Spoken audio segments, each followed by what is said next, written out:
Hello. I just want to give an update for the current version of SongVisualizer. Um, it's version 0.5, whatever comes after Q. I just haven't bumped up the version. And in this version, I did quite a lot of work on over this weekend here. Not as much as I wanted to, but hey, I think I got everything I wanted. So I made I'm not going to show the code once again, but I'll show this JSON just as an example. But I basically defined about 40 different, at least 40 different chord shapes. Um, and what I did was I started everything at the first fret. And I wrote the program to generate all the frequencies for every fret after the first. So all I did was just put the shape, like seriously, at least 40 different chord shapes that are 2-note and 3-note variations. Um, and yeah, like I said, I just started them all at the, let me demo it. So see the program, the terminal right there. I don't know if you could see it, uh, but it's printing like the frequency of my guitar. Let me make it bigger here. You can see the, all right, so let me see like the first string that's just like a normal power chord, right?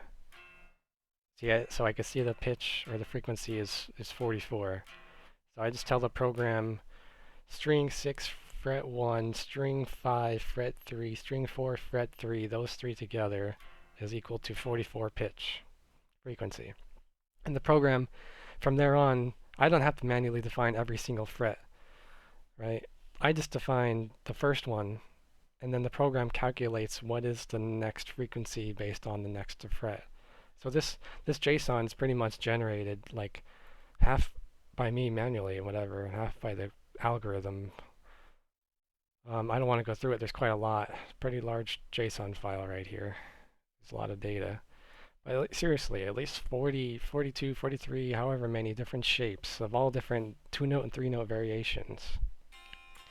And maybe I could just demo real quick, I guess, since I'm here.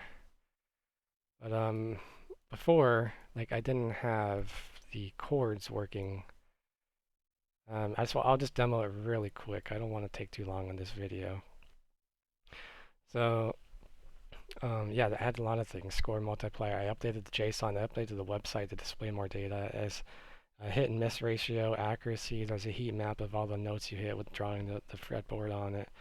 So this does a JSON file that synchronizes with the website. So it's based on your user. So if okay, so let's go to 3-dimensional because that's a rhythm. And let's go to here and just try it. All right. See, now it's doing the note detection. Don't keep in mind it's laggy because I have print and I have Windows going. This is just more of a debug mode. You see now, it's picking up the chords and giving my score. See my score update? The score is giving me score for holding the sustain, but if I let go, then it'll stop giving me score. And there's like a new multiplier for the score.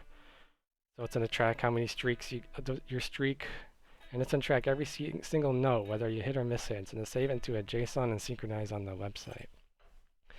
So let me stop this. Let me go to pitch. Oops, sorry.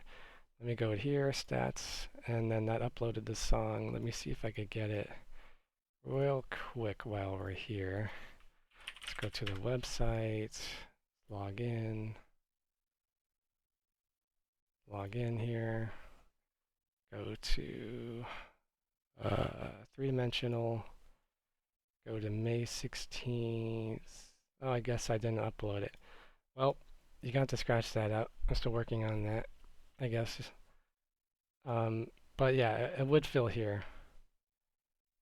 Fill out this table, but hey, it's work in progress. My focus was just the chord note detection when I got working.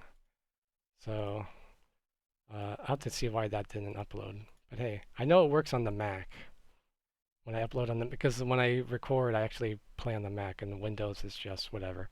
But regardless, with that out the way, we're here at however many minutes in the video. And really, I just wanted to demonstrate, like, hey, I got chord chord note detection working, and that's kind of a big deal because I have to tell it like this is a chord, and you're not getting this frequency, you're getting this frequency. And once again, I'm not sharing source code, so you just got to picture what I'm talking about here from a software programming Python perspective. But with that said, thanks for watching my update. This is a continuous project, of course, multi-year project if you can't tell. It's already 2.5 years in, and we'll see how long it goes. Yeah, cool, thanks.